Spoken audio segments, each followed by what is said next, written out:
بسم اللہ الرحمن الرحیم۔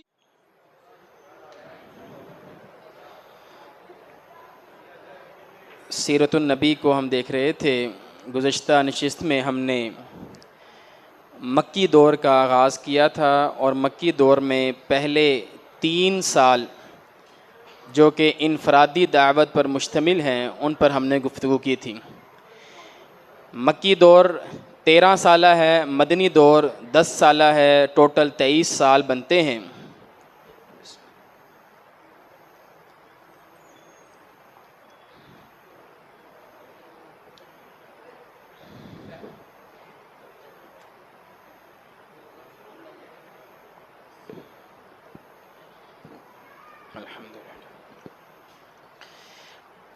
ان 23 سالوں میں پہلے جو 13 سال ہیں ان کو 3 حصوں میں تقسیم کیا جاتا ہے۔ پہلے 3 سال انفرادی دعوت، اس کے بعد اگلے 7 سال دعوت عام، اعلانیہ دعوت، اور پھر آخر میں 3 سال بیرون مکہ دعوت دی جاتی ہے۔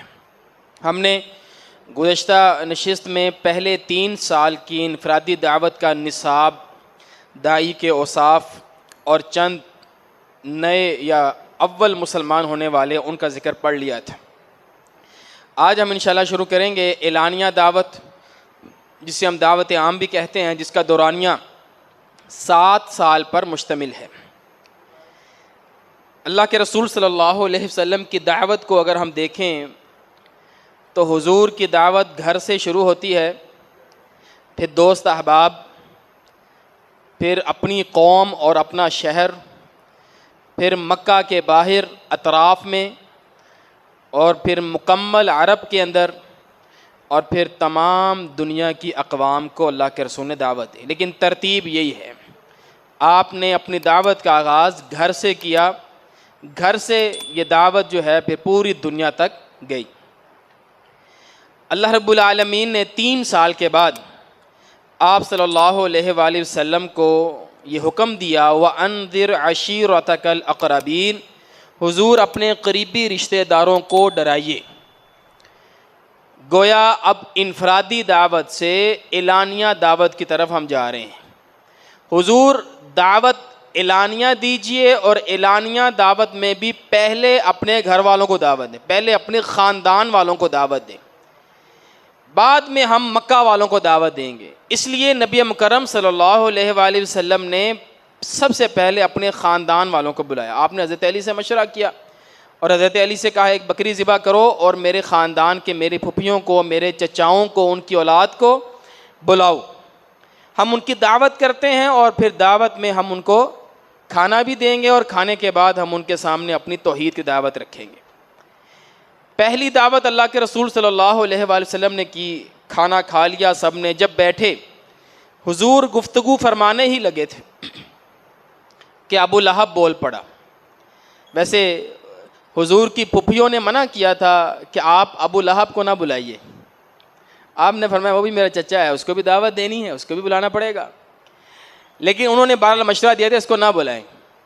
آ گیا ابو لہب، حضور ابھی گفتگو کرنے ہی لگے تھے کہ اس نے پہلے ہی گفتگو کا آغاز کیا اور کہتا ہے فَبَادَرَهُ أَبُو لَهَبْ هَؤُلَاءِ هُمْ عُمُومَتُكَ وَبَنُو عَمِّكَ، یہ تمہارے چچا بیٹھے ہیں، تیری پھپھیاں بیٹھی ہیں، اور تمہاری پھپھیوں کے چچاؤں کی اولاد بیٹھی ہے۔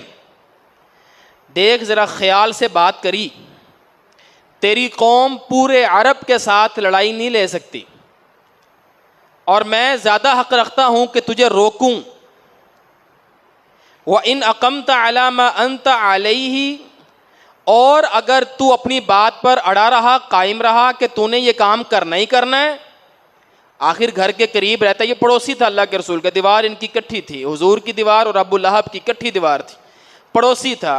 پچھلے 3 سال سے اللہ کے رسول دعوت دے رہے تھے، اتنا تو سینس رکھتا تھا، فہم رکھتا تھا، سمجھ رکھتا تھا کہ حضور کیا بات کر رہے ہیں، کیا دعوت دے رہے ہیں۔ کہتے ہیں اگر تو قائم رہا اپنی اسی بات پر اور تو باز نہ آیا تو دیکھی فَهُوَ أَيْسَرُ عَلَيْهِمْ مِنْ أَنْ يَثِيبَ بِكَ بُطُونُ قُرَيْشٍ، کہ پھر سارے قریش والے تیرے اوپر حملہ کر دیں گے، وَتَمُدُّهُمُ الْعَرَبُ، اور قریش والوں کی مدد کے لیے سارا عرب آ جائے گا. گویا پورے عرب سے ہماری دشمنی شروع ہو جائے گی.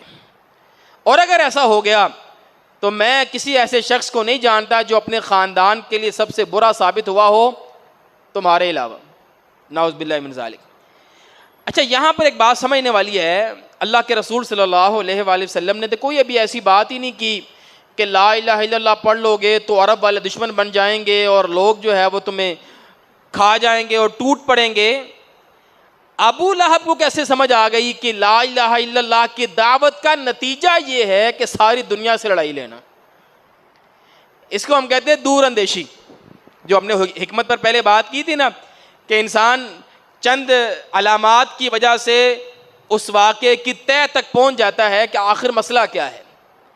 ابو لہب اتنا شاطر اور اتنا تیز آدمی تھا, یہ سمجھ گیا تھا کہ لا الہ الا اللہ کی جو دعوت ہے نا یہ گویا پورے عرب اور عجم سے لڑائی لینا ہے. حالانکہ ابھی لڑائی شروع نہیں ہوئی, ابھی تو انفرادی دعوت ہے, ابھی مخالفتیں شروع ہی نہیں ہوئی. لیکن ایک انسان کی ذہانت ہوتی ہے, سمجھداری بھی ہوتی ہے, وہ سمجھ گیا تھا یہ.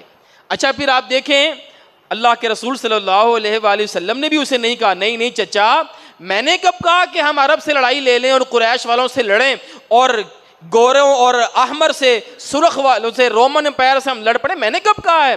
میں تو صرف لا الہ الا اللہ کی دعوت لے کر آیا ہوں, میٹھی میٹھی بات ہے سن لیں.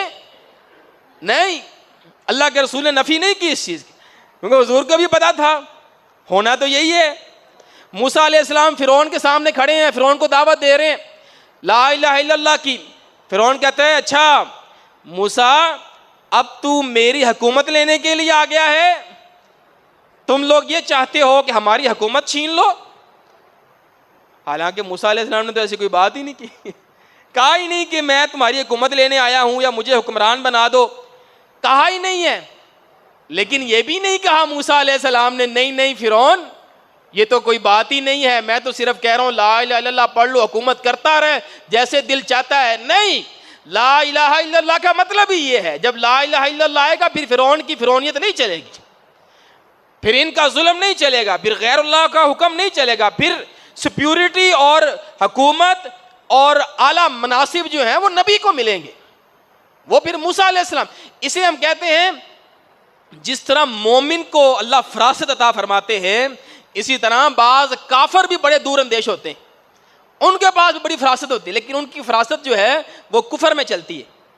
ابو لہب بڑا ذہین آدمی تھا, فوراً پہچان گیا کہ تمہاری یہ جو دعوت ہے نا یہ دعوت پورے عرب کے ساتھ لڑائی لینا ہے. فسکت رسول اللہ, اس کی گفتگو کی وجہ سے اللہ کے رسول صلی اللہ علیہ وسلم خاموش ہو گئے, آپ نے کوئی بات نہیں کی, مجلس ختم ہو گئی. جبرائیل علیہ السلام آئے, کہا حضور دعوت تو دینی ہے, پیغام تو آپ نے پہنچانا ہے, اللہ کا حکم ہے. اللہ کے رسول نے دوسری دعوت کی, پھر دوبارہ آپ نے بلایا, آپ نے کھانا کھلایا. اب حضور نے ابو لہب سے پہلے ہی گفتگو کا آغاز شروع کیا اور آپ نے خطبہ پڑھا الحمدللہ احمدہ واستعینہ واؤمن بہ واتوکل علیہ واشہد ان لا الہ الا اللہ وحدہ لا شریک لہ. آپ نے خطبہ پڑھا اور اس کے بعد اپنی آپ نے دعوت رکھی. ثم قال ان الرائد لا یکذب اہلہ, اللہ کے رسول نے فرمایا کہ جو ذمہ دار ہوتے ہیں وہ اپنی رعایا کے ساتھ جھوٹ نہیں بولا کرتے. میں اپنے خاندان کا ایک ذمہ دار شخص ہوں, میں جھوٹ نہیں بولوں گا تم سے. واللہ, اللہ کی قسم, لا الہ الا ہو, اس کے علاوہ کوئی عبادت کا حق نہیں رکھتا. انی رسول اللہ الیکم خاصہ, میں اللہ کا رسول ہوں جو تمہاری طرف خاص طور پر آیا ہوں. وَإِلَى النَّاسِ عَامَّةً, اور باقی لوگوں کی طرف عام طور پر آیا ہوں. ساری انسانیت کے لیے آیا ہوں لیکن خاص تمہارے لیے آیا ہوں, تمہاری طرف. واللہ, اللہ کی قسم, لَتَمُوتُنَّ كَمَا تَنَامُونَ, تم نے ایک دن مر جانا, جس طرح تم سوتے ہو اور پھر اسی طرح تم نے ایک دن مر جانا ہے, پھر جس طرح تم اٹھتے ہو اسی طرح تم نے ایک دن اٹھنا ہے. قیامت والے دن تمہیں دوبارہ اٹھایا جائے گا. وَلَتُحَاسَبُنَّ بِمَا تَعْمَلُونَ, پھر جو تم عمل کرتے رہے اس کا حساب ہونا ہے تم سے. وَإِنَّهَا الْجَنَّةُ أَبَدًا, پھر ہمیشہ کی جنت ہے، والنار ابدا، یہ ہمیشہ کی آگ ہے، جہنم ہے۔ اللہ کے رسول صلی اللہ علیہ وسلم نے دعوت پیش کر دی۔ ذرا غور کیجئے گا پوری دعوت کے اندر کتنے عنوان ہیں، کتنے موضوعات ہیں؟ 3 موضوع ہیں۔ لا الہ الا اللہ پہلا موضوع، دوسرا انی رسول اللہ، میں اللہ کا رسول ہوں۔ میں نے کیا ہوا ڈپلیکیٹ کیا ہوا اس کو، یہ ڈپلیکیٹ کیا ہوا یہ خراب ہوئیں گے سارے، یہ والے سارے خراب ہو جاتے ہیں۔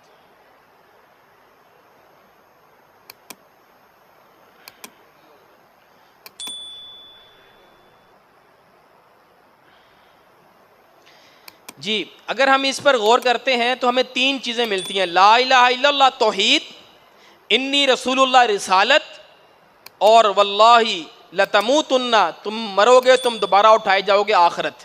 ان 3 چیزوں کی اللہ کے رسول نے ان کو دعوت دی۔ ابو طالب بولتے ہیں، کہتے ہیں مجھے پسند ہے میں تیرا تعاون کروں، اور میں پسند کرتا ہوں میں تیری نصیحت کو قبول کروں۔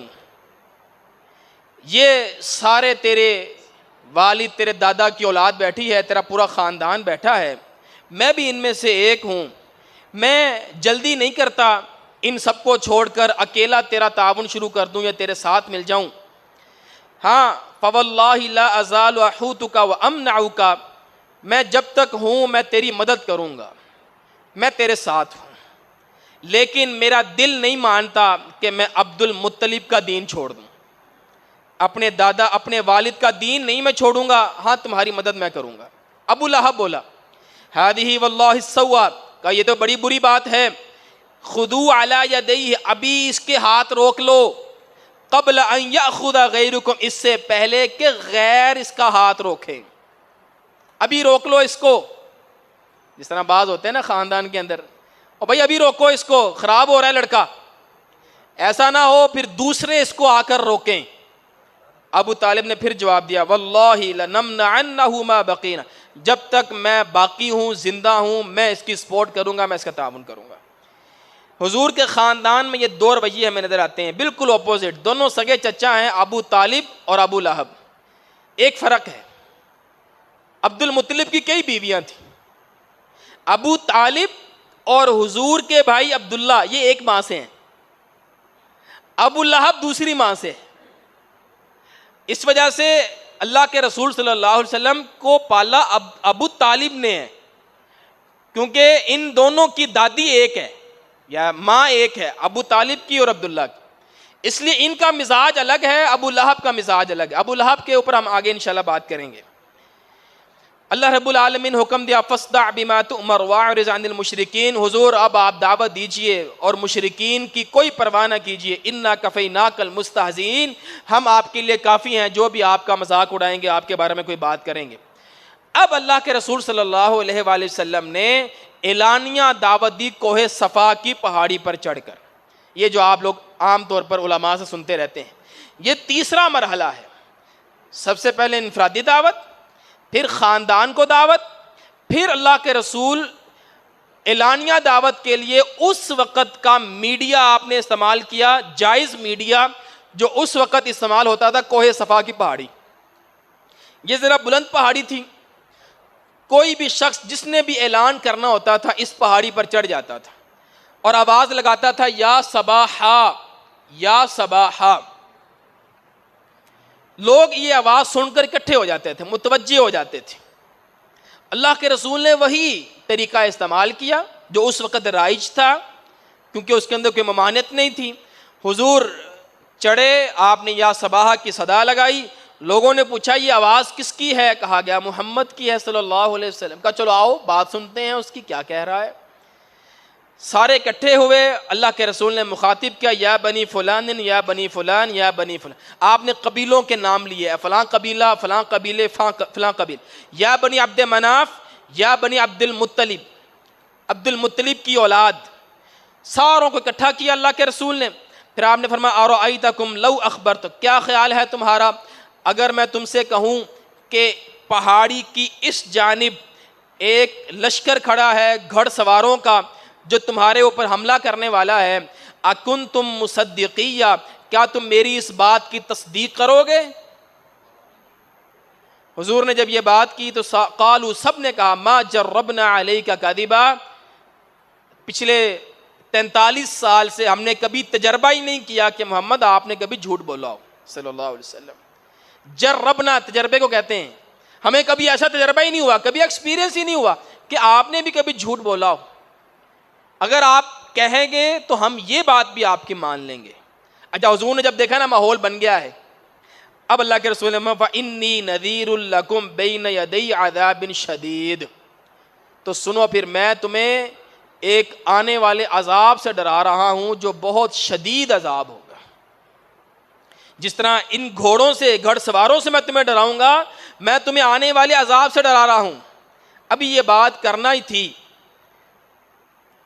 فقال ابو لہب، ابو لہب بول پڑا تبا لک اما جمعتنا الا لہذا، اس لیے تو نے ہمیں اکٹھا کیا تھا، اللہ کرے تیرے ہاتھ ٹوٹ جائیں نعوذ باللہ من ذالک، اس لیے تو نے ہمیں بلایا تھا۔ ثم قام، پھر کھڑا ہوا اور دیکھا دیکھی باقی لوگ بھی کھڑے ہو گئے اور وہاں سے چلے گئے۔ اللہ رب العالمین نے اسی موقع پر پھر یہ سورۃ اللہب نازل فرمائی تھی، تبت یدا ابی لہب یوں و تب، ہلاک ہو جائے ابو لہب کے دونوں ہاتھ، اس کو اس کا مال کام نہیں آیا اور جو اس نے کمایا، اور یہ عنقریب آگ میں ڈالا جائے گا۔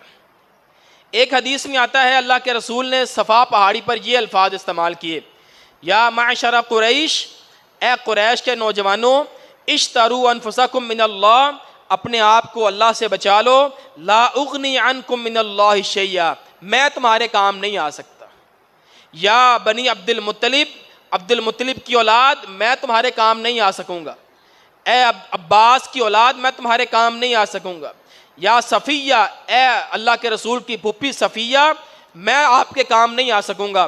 اور آخر میں آپ نے یا فاطمہ تو بنت رسول اللہ، اے فاطمہ سلینی بما شئتی، دنیا میں مجھ سے مانگ لے جو مانگنا ہے، قیامت والے دن فاطمہ میں بھی تیرے کام نہیں آ سکوں گا۔ حضور نے اس طرح دعوت دی، ان کو سمجھایا، بتلایا۔ اب جب اعلانیہ دعوت کا آغاز ہو گیا تو مشرکین نے سب سے پہلا جو رد عمل دکھایا، یہ ابو طالب کے پاس گئے اور جا کر کہنے لگے یا ابا طالب ان ابن اخیک قد سب آلہتنا، کہا ابو طالب دیکھا تو نے تیرا بھتیجا کیا کر رہا ہے، یہ تو ہمارے الہوں کو گالیاں نکال رہا ہے، برا کہتا ہے، یہ کچھ نہیں کر سکتے، وعاب دیننا، ہمارے دین میں عیب نکالتا ہے، وصفح احلامنا، ہمارے سمجھداروں کو بے وقوف کہتا ہے، وضلل آباءنا، اور ہمارے آباء و اجداد کو گمراہ کہتا ہے۔ اس کو سمجھاؤ یہ کیا کر رہا ہے، اس طرح کرو یا اس کو روک لو یا آپ درمیان سے نکل جائیں، پھر ہم جانیں اور یہ جانیں، آپ نکل جائیں۔ اچھا، یہ نا ان کے ہاں قبائلی نظام جہاں پر ہوتا ہے وہاں ایک دوسرے کی بڑی عزت احترام قدر ہوتی ہے، قبیلے والے دوسرے قبیلے کی قدر کرتے ہیں، تو یہ ان کے ہاں بڑا اچھا طریقہ تھا، یہ کسی سے دشمنی لینے کے بجائے ان کے بڑوں سے بات کرتے تھے۔ ان کو پتا تھا یہ اللہ کے رسول صلی اللہ علیہ وسلم کی پرورش ابو طالب نے کی ہے اور یہ ان کی حمایت کر رہے ہیں، ان کے سپورٹر ہیں، تو وہ ان کے پاس گئے اور جا کر کہا ان کو سمجھائیں یا آپ سائڈ پر ہٹ جائیں، ہم خود ہی دیکھ لیں گے پھر ان کو۔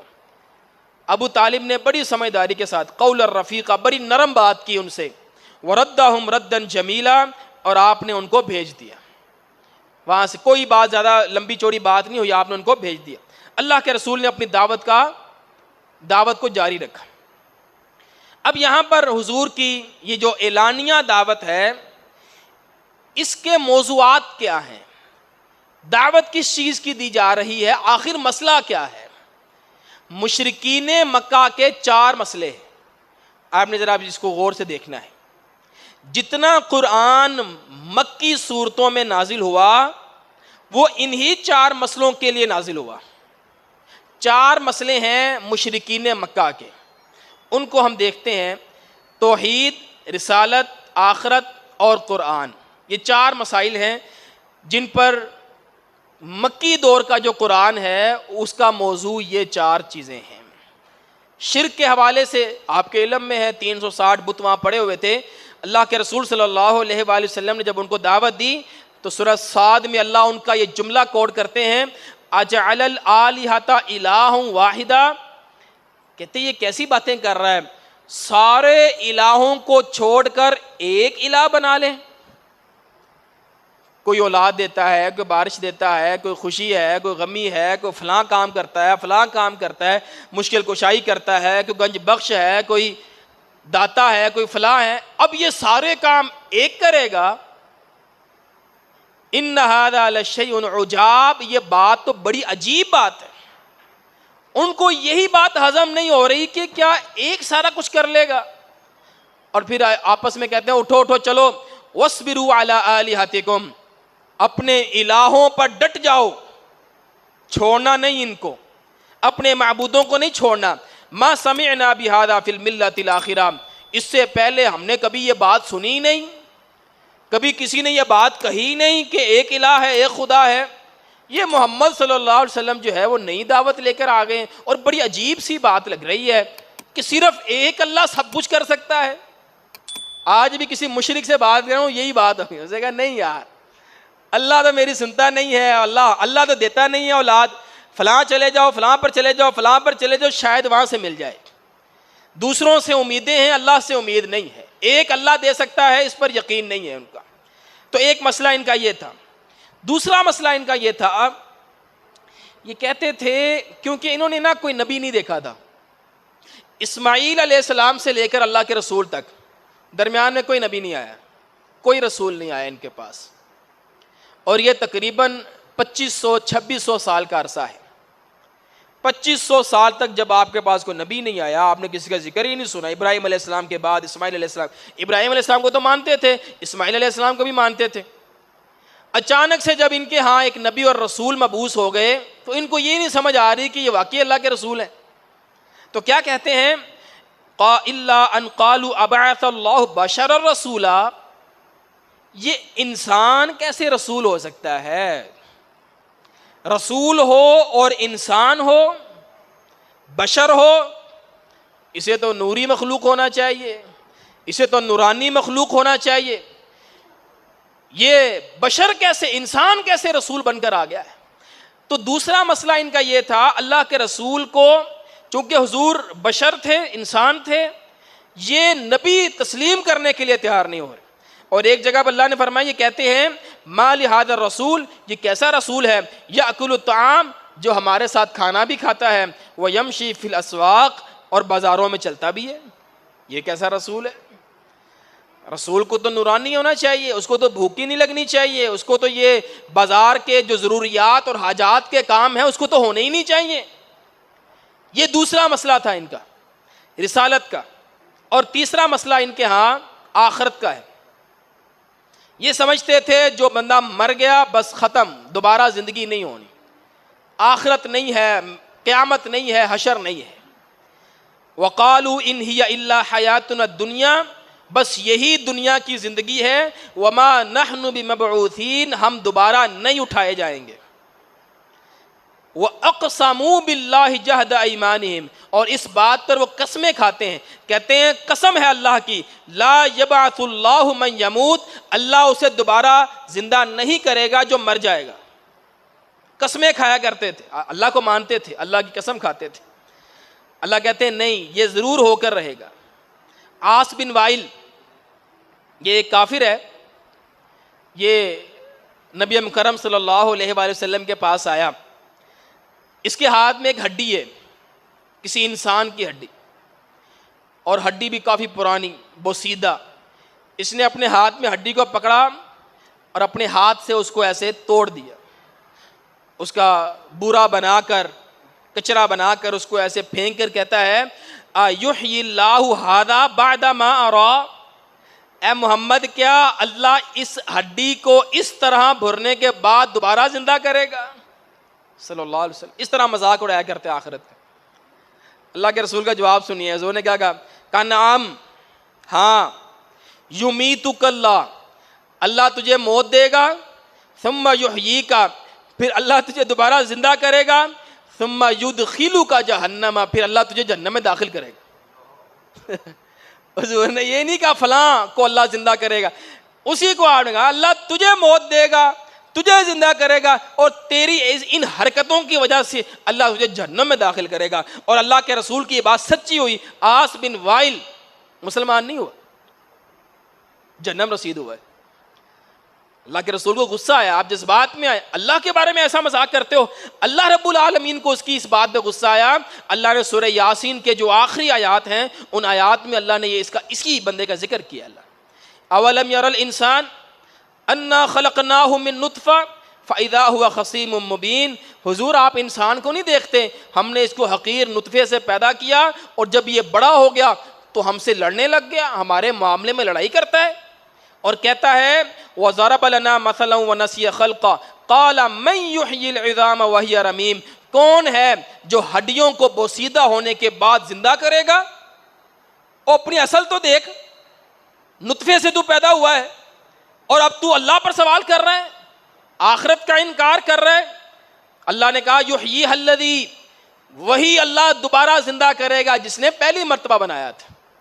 اللہ زندہ کرے گا.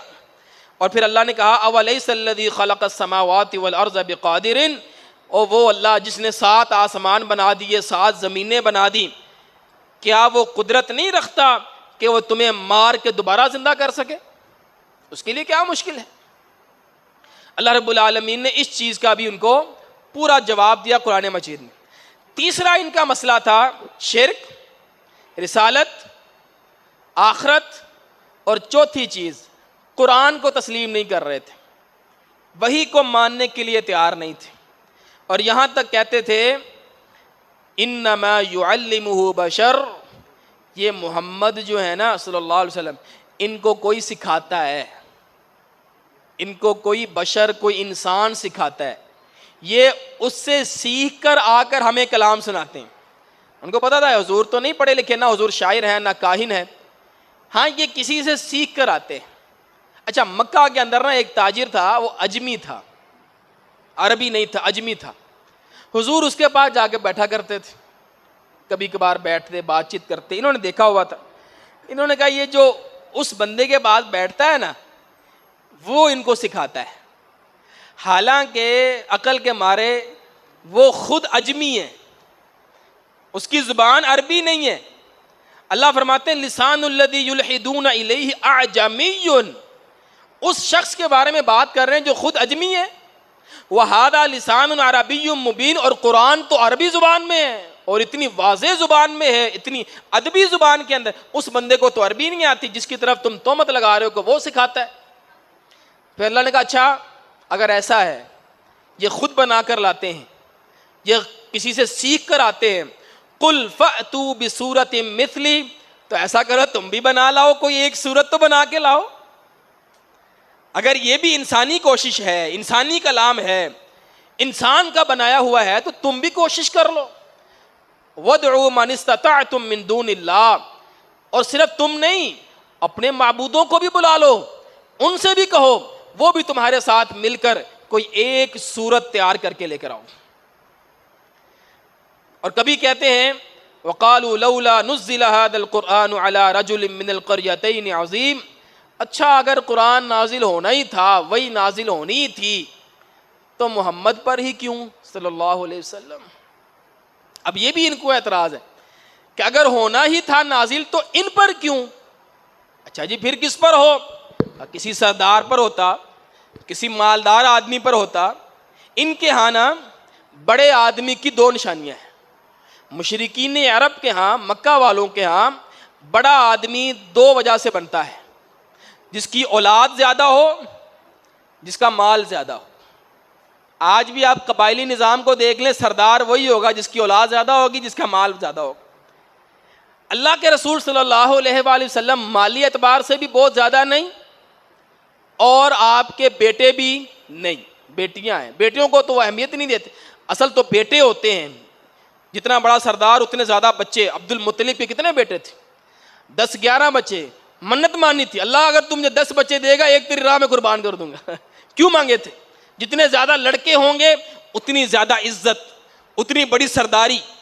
اب اللہ کے رسول کو اللہ نے بیٹے دیے نہیں، جو دیے وہ فوت ہو گئے، مال بھی اتنا نہیں، تو یہ نا دوسرے لوگوں کے نام لیتے تھے، کہتے نضر بن حارث، عروہ بن ثقفی، اس کے اوپر قرآن اترنا چاہیے تھا کیونکہ ان کی اولاد بھی زیادہ ہے، ان کے پاس مال بھی زیادہ ہے، وہ سردار ہے. تو اس طرح کی باتیں کرتے ہیں. تو گویا ہمیں یہ بات سمجھ آئی، اب یہ جو دور شروع ہو چکا ہے اعلانیہ دعوت کا، اس دعوت میں جو قرآن نازل ہوگا اس کے 4 موضوعات ہوں گے. یہ قرآن فہمی کے لیے بڑی اہم بات ہے. قرآن مجید میں 2 طرح کی صورتیں ہیں، یا مکی ہیں یا مدنی ہیں. مکی صورتوں میں مخاطب جو ہے وہ صرف مشرکین ہے، کوئی عیسائی مخاطب نہیں ہے، کوئی یہودی مخاطب نہیں ہے، کوئی منافق مخاطب نہیں ہے. پھر جب آپ مدینہ چلے گئے تو اللہ کے رسول کے 3 مخاطبین ہیں، یہودی، عیسائی، منافق. ٹوٹل قرآن کے 4 مخاطبین ہیں، مشرکین، یہودی، عیسائی اور منافق. جس صورت کے اندر آپ کو منافقوں کا ذکر ملے گا وہ صورت مدنی ہوگی. جس صورت میں آپ کو یہودیوں کا ذکر ملے گا، بنی اسرائیل کا، مدنی ہوگی. جس صورت کے اندر آپ کو عیسائیوں کا ذکر ملے گا مدنی ہوگی. اور جس صورت میں آپ کو مشرکین کا ذکر ملے گا وہ مکی ہوگی. یہ قرآن فہمی کے لیے بڑی اہم بات ہے. اس لیے جو مکی صورتیں 13 سال جو قرآن مکہ میں نازل ہوا ہے، غالباً 80 کے قریب صورتیں ہیں مکی، وہ قرآن اس کے 4 موضوع ہیں: توحید، رسالت، آخرت اور صداقت قرآن. اللہ نے قرآن کی صداقت بیان کی ہے، یہ قرآن ہم نے نازل کیا ہے. یہ جب سارا معاملہ ہوا اور اعلانیہ دعوت کا آغاز ہو گیا تو آپ کے علم میں ہے کہ جب تک اندر کھاتے بات رہتی ہے، انفرادی دعوت ہوتی ہے تو مخالفتیں نہیں زیادہ ہوتی. جب آپ علی الاعلان سامنے آ جاتی ہے تو مخالفتیں شروع ہو جاتی ہیں. اب یہ دور شروع ہو گیا ہے کہ جس میں قریش کا رد عمل شروع ہو گیا ہے، مخالفتیں شروع ہو گئی ہیں. اور مخالفتوں کے 6 انداز ہیں، 6 یا 7 انداز بنیں گے. قریش نے مختلف طریقوں سے اللہ کے رسول کے خلاف، آپ کی دعوت کے خلاف محاذ شروع کر لیے. رد عمل کے طور پر مخالفتوں کا آغاز ہو گیا، جس میں استہزاء اور پروپیگنڈا، کلچرل محاذ، مذاکرات، یہود سے مدد، قتل کی کوشش اور مکمل بائیکاٹ. یہ 6 اور 7 چیزیں بنتی ہیں. ان مختلف ڈائمینشن سے انہوں نے اللہ کے رسول کی دعوت کو روکنا چاہا.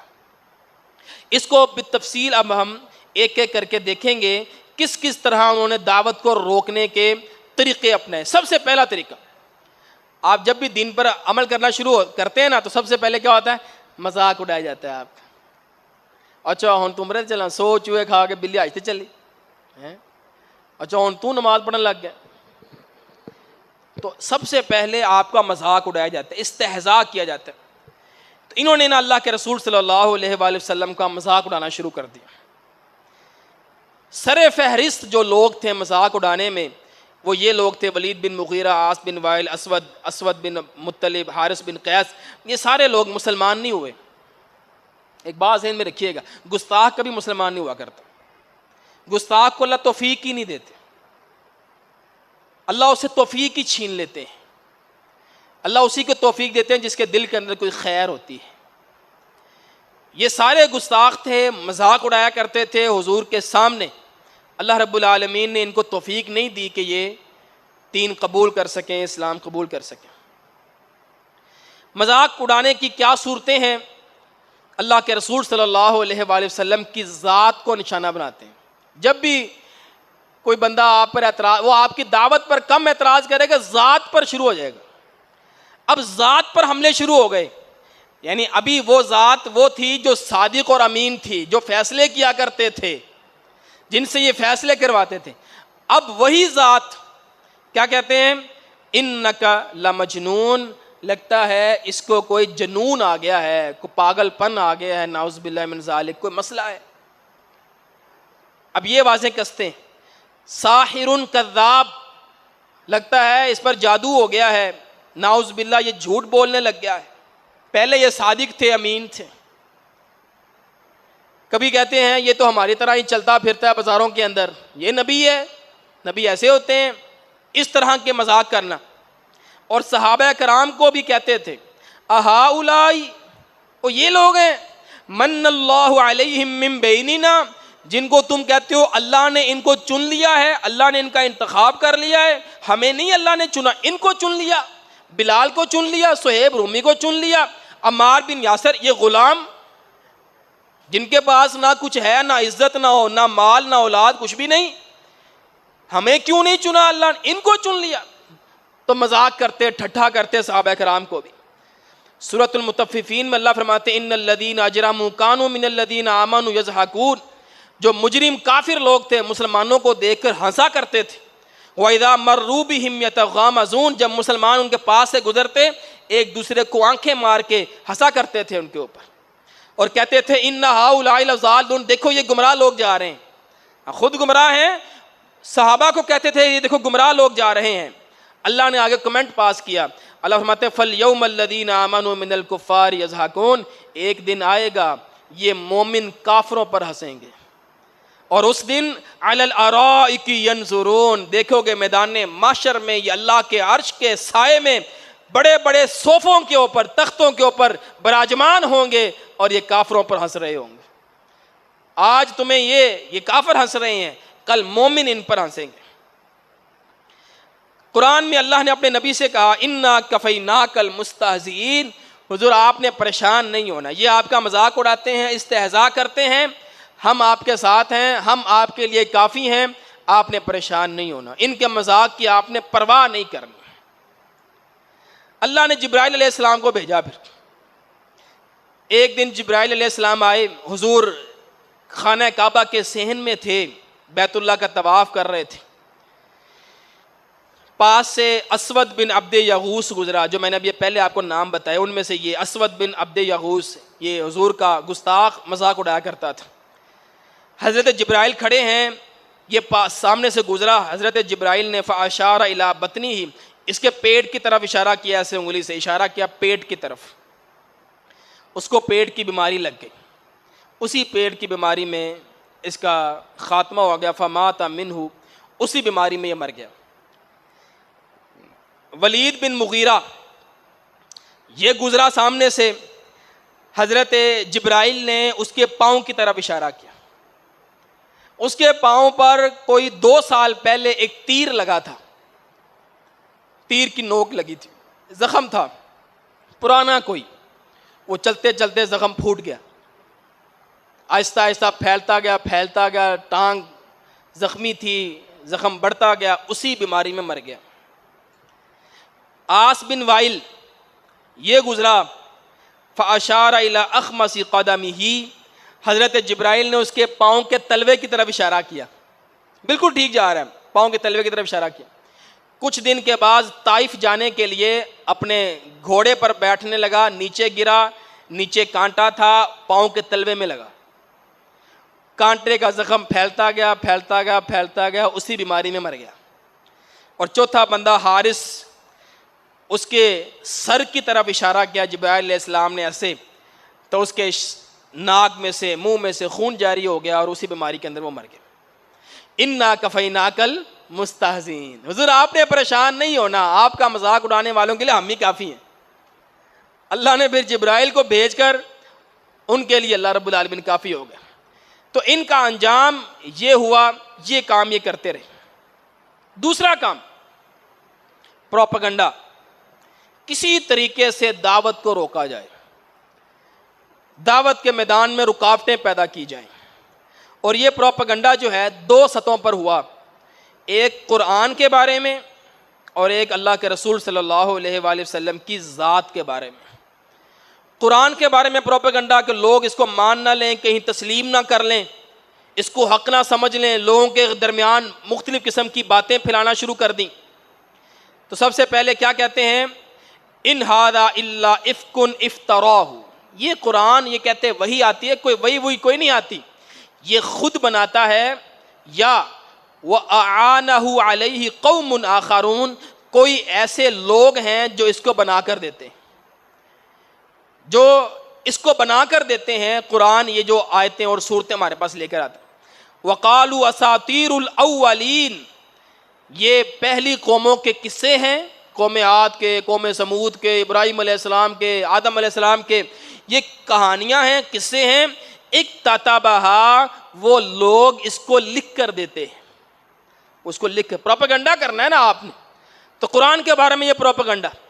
اللہ فرماتے قل، حضور آپ ان سے کہہ دیجئے، انزلہ الذی یعلم السر فی السماوات والارض، نہیں بلکہ اس قرآن کو اس اللہ نے نازل کیا ہے جو آسمان و زمین میں موجود ہر چھپی ہوئی چیز کو جاننے والا ہے۔ اللہ نے قرآن کا تعارف خود کروایا، وَإِنَّهُ لَتَنزِيلُ رَبِّ الْعَالَمِينَ، یہ رب العالمین نے نازل کیا ہے۔ نزل بہ الروح الامین، اس کو روح الامین لے کر آئے ہیں، وہ فرشتہ جو امین ہے، امانت دار ہے، علی قلبک، حضور آپ کے دل پر اترا ہے، لتکون من المنذرین، تاکہ آپ ڈرائیں اس سے لوگوں کو، بلسان عربی مبین، عربی زبان میں ہم نے اس کو نازل کیا ہے۔ تو یہ قرآن کے خلاف پروپیگنڈے کرتے ہیں، اللہ ان کا جواب دیتے ہیں۔ اسی طرح اللہ کے رسول صلی اللہ علیہ وآلہ وسلم کے بارے میں، اچھا یہ نبی ہے، لولا انزل الیہ ملک، تو ایسا ہو نا کہ اس کے پاس کوئی فرشتہ آئے، ہم بھی اسے دیکھیں، وہ اس کے ساتھ چلے، بازاروں میں چلے، کوئی نورانی فرشتہ اس کے ساتھ ساتھ ہو، ہم بھی اسے دیکھیں۔ او یلقا الیہ کنز، یا آسمان سے کوئی خزانہ آئے اس کے پاس، یہ تو غریب آدمی ہے، ٹھیک ہے تاجر ہے لیکن وہ بہت زیادہ نہیں، آسمانوں سے اس کے پاس خزانہ ہے، یہ تو اللہ کا قریبی ہے۔ او تکون لہ جنت، یا اس کے لیے کوئی باغ ہو، یأکل منہا، جس سے یہ کھائے۔ یہ کیسا نبی ہے جو ہمارے ساتھ ہمارا ہی کھانا کھاتا ہے، ہمارے ساتھ ہمارے ہی طرح کے پانی پیتا ہے؟ اس کے لیے تو خزانے آنے چاہیے، اس کے لیے تو باغات ہونے چاہیے۔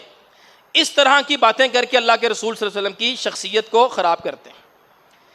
اسی طرح انہوں نے ایک اور کام کیا، یہ چوتھا سال ہے نبوت کا، جب حج کا موسم آیا، حج کا موقع آیا، تو ہوتا یہ تھا سارا عرب حج کرنے کے لیے مکہ آ جاتا ہے۔ اب ان کے لیے بڑا مسئلہ تھا کہ یہ ٹائم محمد صلی اللہ علیہ وآلہ وسلم کے لیے بڑا اہم ہے، کہ حضور پھر ان سب کو دعوت دیں گے جو لوگ مکہ حج کرنے کے لیے آئیں گے۔ اچھا وہاں پر اس وقت حج جو ہے نا وہ ایسے نہیں ہوتا تھا کہ بس آپ گئے ہیں اور حج کیا اور واپس ہو گئے، ایسے نہیں ہوتا تھا، 2-3 مہینے حج رہتا تھا۔ جیسے آپ دیکھیں نا، ذی القعدہ، ذی الحجہ اور محرم، یہ تینوں مہینے کون سے ہیں؟ حرمت والے مہینے، تینوں مہینے حرمت والے، ذی القعدہ، ذی الحجہ، محرم۔ اچھا حج کب ہوتا ہے؟ ذی الحجہ میں، درمیان والا مہینہ، ذی الحجہ میں حج ہوتا ہے۔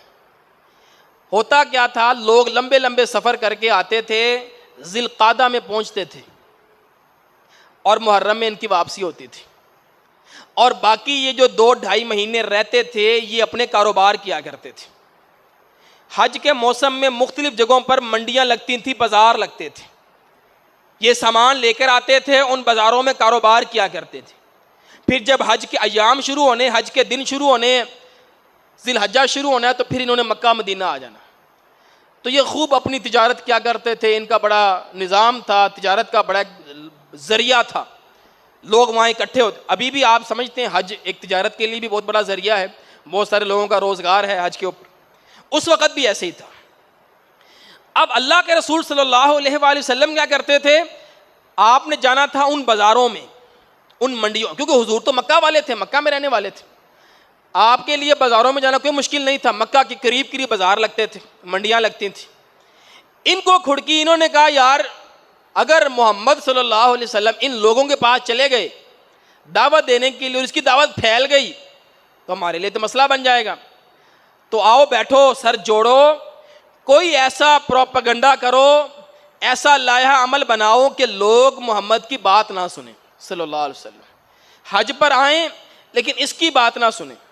ولید بن مغیرہ کو انہوں نے بلایا، یہ ولید بن مغیرہ بڑے سرداروں میں سے ہیں، ان کے ذمہ دار آدمی، ذہین آدمی، اس کو انہوں نے بلایا، کہا بتاؤ، تو یہ کہتا ہے اچھا تم بتاؤ کیا کرنا چاہیے ہمیں، میں سن رہا ہوں، تم بتاؤ کیا کرنا چاہیے۔ وہ آگے سے کہتے ہیں نقول کاہن، ہم جو لوگ حج کرنے کے لیے آئیں گے نا ان کو جا کر بتائیں گے ہمارے ہاں ایک کاہن ہے نجومی، جسے ہم کہتے ہیں نجومی، تم اس کی بات نہ سننا۔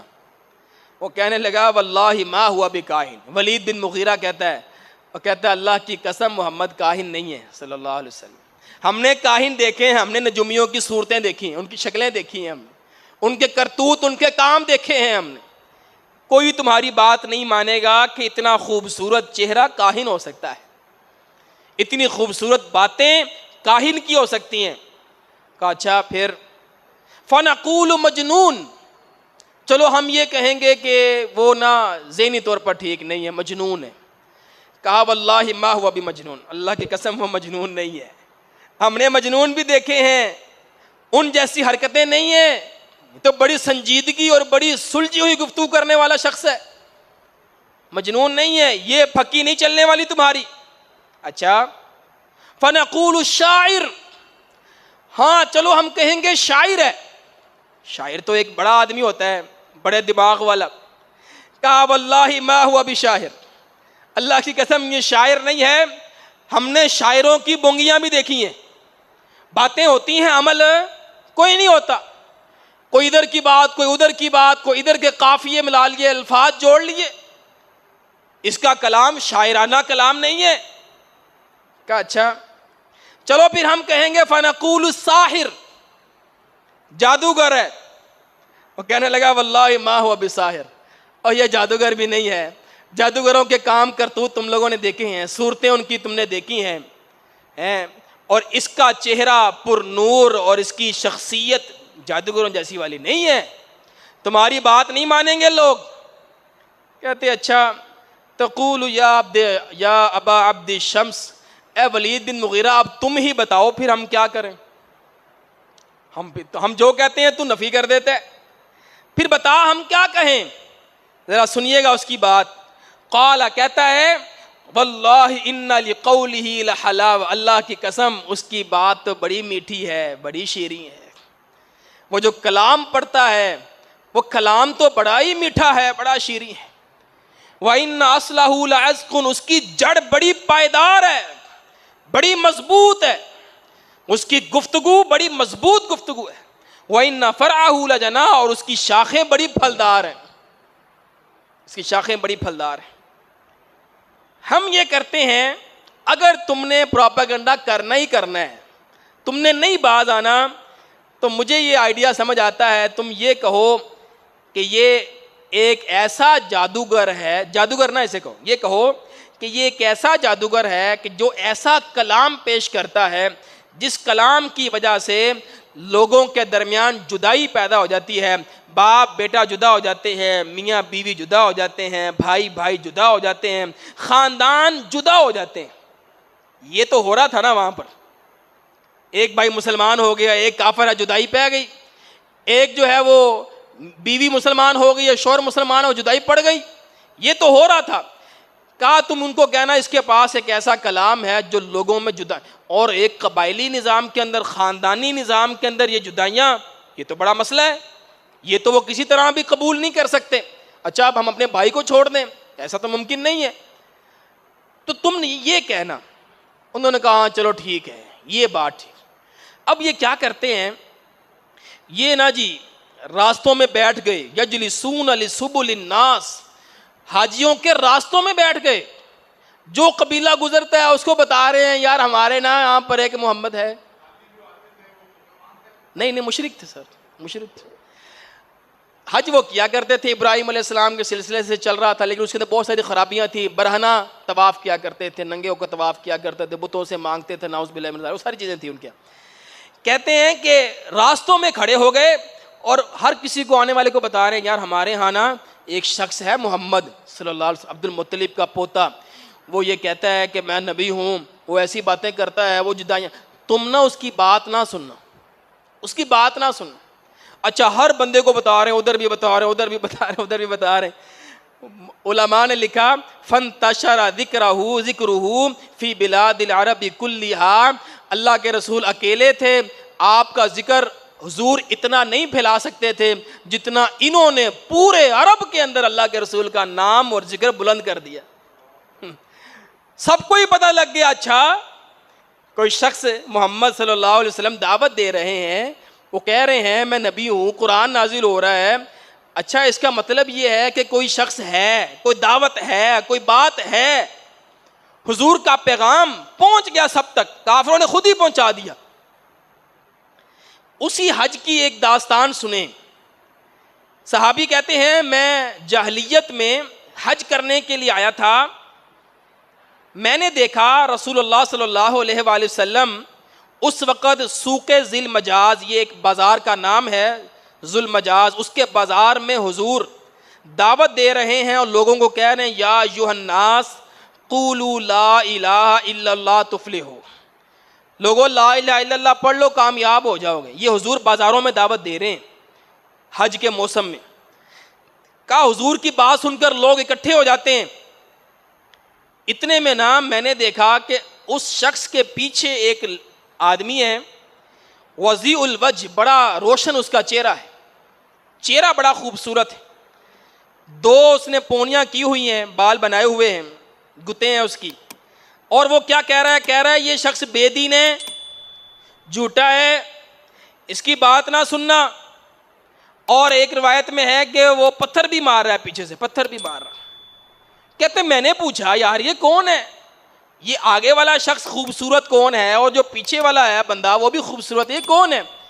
تو انہوں نے بتایا کہ یہ جو آگے ہیں یہ محمد ہیں صلی اللہ علیہ وسلم, اور جو پیچھے ہے نا یہ ان کا چچا ابو لہب ہے.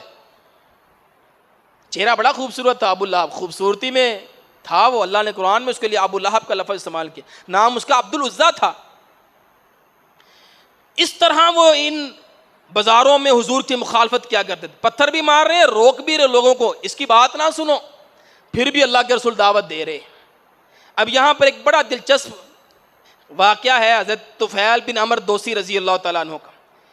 یہ کہتے ہیں میں حج کرنے کے لیے آیا اور مجھے میرے وہاں پر لوگ ملے, انہوں نے میرا استقبال کیا اور مل کر مجھے کہنے لگے کہ یار دھیان رکھی ہمیں نا تیرے اوپر, انکا قدمت بلادنا, تو ہمارے شہر میں آیا ہے, وہذا الرجل, یہاں پر ایک شخص ہے ہمارے درمیان ظاہر ہوا ہے, فرق جماعتنا, اس نے ہماری جماعت میں تفریق ڈال دی ہے, ہمارے معاملے کو خراب کر دیا ہے. وَإِنَّ قَوْلَهُ كَالسِّحْرِ, اور اس کا جو قول ہے نا, گفتگو جو ہے وہ جادو کی طرح ہے, کالسحر, جادو کی طرح ہے. وہ مرد اور اس کے باپ بیٹے کے درمیان تفریق ڈال دیتا ہے, بھائیوں کے درمیان تفریق ڈال دیتا ہے, میاں بیوی کے درمیان تفریق ڈال دیتا ہے. ہمیں ڈر ہے تیرے بارے میں اور تیری قوم کے بارے میں, کہیں وہ تمہارے پاس نہ آ جائے, تم سے بات نہ کرے. وَلَا تَسْمَعُنَّ, تم اس کی بات نہ سننا, اس کا کلام نہ سننا. کہتے میں نے سوچا یار پتہ نہیں کیا معاملہ ہے. کہتے میں نے کان میں رویاں ٹھوس لی, کان کے اندر کوئی چیز رکھ لی کہ مجھے سنائی نہ دے. صبح کہتے ہیں فغدوت الی مسجد, میں خانہ کعبہ گیا, جانا ہی تھا حج کرنے کے لیے. کہتے وہاں پر وہ شخص کھڑا تھا, فَإِذَا هُوَ قَائِمٌ يُصَلِّي عِنْدَ الْكَعْبَةِ, کعبہ کے پاس اللہ کے رسول کھڑے نماز پڑھ رہے تھے. کہتے میں بھی قریب کھڑا ہو گیا, بہرحال میرے کان میں تو رویاں تھیں لیکن مجھے کچھ نہ کچھ سنائی دیا, اللہ نے مجھے سنا دیا. کہتے میں نے سوچا کلام تو بڑا خوبصورت ہے, پھر میں نے اپنے بارے میں سوچا, میں کہ طفیل یار تو ایڈا بھی بیوقوف نہیں, تو اتنا بھی بچہ نہیں ہے کہ تو اچھے اور برے میں فرق نہ کر سکے. تجھے لوگوں نے کہا تو نے کان میں رویاں ٹھوس لی, اور سن تو صحیح, تو سمجھدار آدمی ہے, شاعرانہ کلام کو تو سمجھتا ہے, اگر بات اچھی ہوئی تو قبول کر لی, نہ اچھی ہوئی تو چھوڑ دے, کوئی جبر تو نہیں ہے. کہتے میں نے پھر رویاں باہر نکال دی, میں پھر اللہ کے رسول کے پیچھے پیچھے. کہتے اللہ کے رسول صلی اللہ علیہ وسلم کے گھر میں میں پہنچا آپ کے ساتھ, اور میں نے آپ سے کہا مجھے لوگوں نے آپ کے بارے میں یہ بات کی ہے کہ میں آپ کی بات نہ سنوں, لیکن میں آیا ہوں آپ سے سننے کے لیے. اب آپ دیکھیں کس طرح حضور کی دعوت خود بخود پھیل رہی ہے, خود لوگ چل کر اللہ کے رسول کے پاس آ رہے ہیں. کہتے ہیں اعرض علی امرک, اپنا معاملہ میرے سامنے پیش کیجئے. اللہ کے رسول نے اسلام پیش کیا. وَتَلَا عَلَيَّ الْقُرْآنَ, اور آپ نے میرے اوپر قرآن مجید کی تلاوت کی, میرے سامنے قرآن کو پڑھا. فواللہ ما سمعت قولا قط احسن منہ، اللہ کی قسم میں نے ایسا کلام پہلے کبھی سنا ہی نہیں۔ جس کا دل صاف ہونا، جس کی فطرت صاف ہو، طبیعت جس کی صاف ہو، مزاج اس کا کلیئر، اس کو قرآن اثر نہ کرے، ہو نہیں سکتا۔ کہتے ہیں میں نے ایسا کلام کبھی سنا ہی نہیں تھا۔ فَأَسْلَمْتُ وَشَهِدْتُ شَهَادَةَ الْحَقِّ، میں نے اسلام قبول کیا، میں نے حق کی شہادت فوراً وہاں پر دی، گواہی، میں اس طرح مسلمان ہو گیا۔ اب یہ حضرت طفیل بن عمر دوسی کا واقعہ ہے، جس سے ہمیں پتہ لگتا ہے کہ وہ کیا پروپیگنڈا کر رہے تھے۔ وَمَكَرُوا وَمَكَرَ اللَّهُ، ایک چال وہ چل رہے تھے، ایک تدبیر میرا اللہ کر رہا تھا۔ اللہ نے انہی کی تدبیر سے کئی لوگوں کو اسلام کے قریب کر دیا، مسلمان ہو گئے۔ تیسرا جو محاذ تھا نا، وہ تھا کلچرل محاذ، تہذیبی طور پر۔ یہ بڑا خطرناک ہے اور آج بھی بڑے زور پر ہے۔ نبی مکرم صلی اللہ علیہ وآلہ وسلم کی جب دعوت پھیلنے لگی اور ان سے کوئی کنٹرول نہ ہوئی، تو ایک شخص تھا نضر بن حارث۔ نضر بن حارث، اس کا باپ حارث وہ بہت بڑا طبیب تھا۔ ایران کے اندر ایک بڑا جو ہے نا وہ میڈیکل کالج تھا، میں نے ایران کی تاریخ میں آپ کو بتایا تھا، حارث بن کلدہ کا اس کا نام تھا، وہ اس کا باپ تھا، وہ طبیب تھا، ڈاکٹر تھا۔ یہ اس کا بیٹا ہے، یعنی پڑھی لکھی شخصیات میں سے تھے۔ اس نے کہا یار تم سے کنٹرول نہیں ہو رہا یہ بندہ، میں ایک کام کرتا ہوں، ہمارا ایران میں بڑا آنا جانا ہے، کیونکہ اس کا باپ وہاں پر تھا، ایران ڈاکٹر تھا، استاد تھا وہاں پر میڈیکل کالج میں۔ تو یہ گیا ایران۔ ایران کے ہاں ایک روایت ہے قصے کہانیوں کی۔ الف لیلہ آپ نے سنا ہے کبھی؟ نام تو سنا ہوگا، الف لیلہ کیا مطلب ہے اس کا؟ الف کسے کہتے ہیں؟ الف، الف عربی میں کہتے ہیں 1000 کو، اور لیلہ کہتے ہیں رات کو۔ تو کیا مطلب ہوا اس کا؟ 1000 راتیں۔ یہ ایک داستان ہے، ایک کہانی ہے کہ جس کے اندر ایک بادشاہ جو ہوتا نا، وہ روز ایک نئی لڑکی سے شادی کرتا ہے اور ایک رات گزارتا ہے اور اگلی رات اسے قتل کر دیتا ہے، اگلے دن اسے قتل کر، پھر اگلی شادی کرتا ہے، ایک رات رکھتا ہے، اگلے دن قتل کر دیتا ہے۔ اس کی شادی ایک لڑکی سے ہوئی۔ بادشاہ سلام جب رات کو اس کے پاس گئے تو اس نے کہا بادشاہ سلام میں آپ کو کہانی سناؤں؟ اس نے سنا۔ اس لڑکی نے کہانی شروع کی، کہانی سناتی سناتی جب پورا سسپینس بن گیا نا، اس نے کہا بادشاہ سلامت نیند آ رہی ہے، باقی کہانی کل سنیں گے۔ بادشاہ نے کہا چلو ٹھیک ہے، آج اس کو چھوڑ دیتا ہوں، کل کہانی سن کر پھر کہانی مکمل ہو جائے پھر اس کو مار دوں گا۔ اگلا دن آیا، اگلی رات آئی، اس نے کہانی شروع کی، اینڈ جب سسپینس پر آئی نا، کہتی بادشاہ سلامت نیند آ گئی ہے، باقی کہانی کل صحیح۔ اس نے کہا چلو ٹھیک ہے، 2 راتیں اور ایک کل صحیح۔ کرتے کرتے کرتے اس نے الف لیلہ 1000 راتیں اس کو کہانی سنائی تسلسل کے ساتھ، جس کے اندر تسلسل تھا۔ یہ جس طرح آپ کو ابھی ارطغرل نظر آتا ہے اور کرلت عثمان نظر آتا ہے، قصے ہی نہیں ختم ہوتی اس کی۔ اس تسلسل کے ساتھ اس نے 1000 کہانیاں اس کو سنائی۔ یہ الف لیلہ یہ ایران کی پیداوار ہے، اور اس طرح کی بہت ساری داستانیں اور کہانیاں ان کے ہاں رواج تھا ان کا۔ نضر بن حارث وہاں پر گیا اور اس نے جا کر نا وہاں سے کہانیاں سیکھیں، داستانیں سیکھیں، رستم اسفندیار کے قصے کہانیاں، اور سیکھ کر واپس آیا۔ اس نے پھر ایک اور چال چلی۔ اللہ قرآن میں اس کا ذکر کرتے ہیں سورہ لقمان میں، وَمِنَ النَّاسِ مَن يَشْتَرِي لَهْوَ الْحَدِيثِ۔ اس نے قصے کہانیاں، یہ گانے، یہ آ کر نا اس معاشرے کے اندر پھیلانا شروع کیے۔ طریقہ کار کیا ہے؟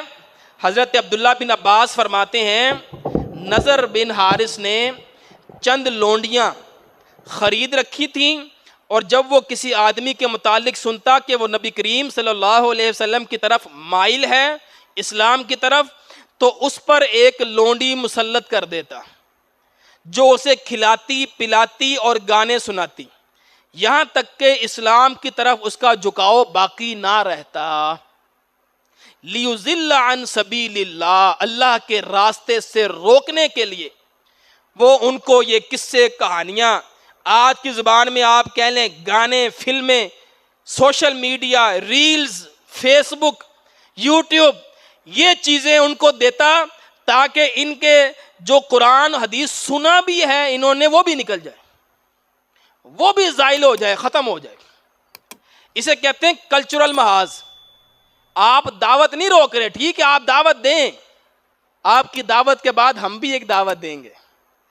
آپ یوٹیوب پر ایک پورا لیکچر سنتے ہیں، لیکچر کے بعد آپ نیچے سکرولنگ کرتے ہیں، ایک اور چیز لگاتے ہیں، پیچھے لیکچر کی ساری تاثیر ختم۔ آپ عشاء کی نماز پڑھ کر گھر جاتے ہیں، بڑا اچھا ماحول ہوتا ہے، آپ گھر جا کے ٹی وی آن کرتے ہیں، کوئی چیز چلاتے ہیں، آپ کی ساری روحانیت جو ہے وہ ضائع ہو جاتی ہے، ختم ہو جاتی ہے۔ یہ کام وہ کر رہے ہیں، آج بھی کافر یہی کام کر رہا ہے، کہتا دعوت دو تم جو مرضی، مولوی جو تم جو مرضی کرتے رہو، لیکن دعوت کا اثر ہم تیری نوجوان نسل میں سے خاص طور پر ہم ختم کر دیں گے۔ اس لیے ہم دیکھتے ہیں ہمارے دروس کے اندر نا، ہماری کلاسوں کے اندر، آپ بھی دیکھ لیں، آپ بھی دنیا میں رہتے ہیں، مشاہدہ کرتے ہیں، جوان طبقہ نہیں آتا، جسے ہم ٹین ایج کہتے ہیں، ٹین ایج، 15 سے 25 سال کا بچہ، یہی عمر بننے کی ہوتی، یہی سیکھنے کی ہوتی ہے۔ الحمدللہ ہم 15 سال سے لے کر 25 سال تک ان مدارس میں رہے، یہی عمر ہوتی ہے، اور اسی میں جس نے نشے میں لگنا ہے وہ نشے میں لگ جاتا ہے، جو یاشی میں لگتا ہے وہ یاشی میں لگ جاتا ہے۔ یہ 15 سے 25 سال کا جو نوجوان ہے نا، یہ ان مجلسوں میں نہیں آتا۔ آپ لا کر دکھائیں کہ اس مجلس میں بیٹھے ہوں گے، جو چاہتے ہوں گے میری اولاد آئے پر آتی نہیں ہے، چاہتے ہیں آپ لوگ آپ کے بیٹے آئیں، آتے نہیں ہیں، کیونکہ پیچھے زور بڑا ہے، ان کو یہ چیزیں نا اٹریکٹ نہیں کرتی، اچھی نہیں لگتی ان کو یہ چیزیں، ان کو ہپ ہاپ چاہیے اور پارٹی چاہیے اور پیزے کھلے ہوئے ہوں اور 2-4 گالیاں دے رہے ہوں اور شیشہ لگا ہوا ہو، ان کو یہ ماحول چاہیے۔ ہماری نوجوان نسل کو اس ماحول کی طرف لگایا ہوا ہے، یہ نہیں کہ اس نے اپنی نسل کو نہیں لگایا، اس نے اپنی نسل کو بھی لگایا ہوا ہے۔ شیطان ہے نا، اس نے جہنم کی طرف لے کر جانا ہے، اور کثرت کے ساتھ لے کر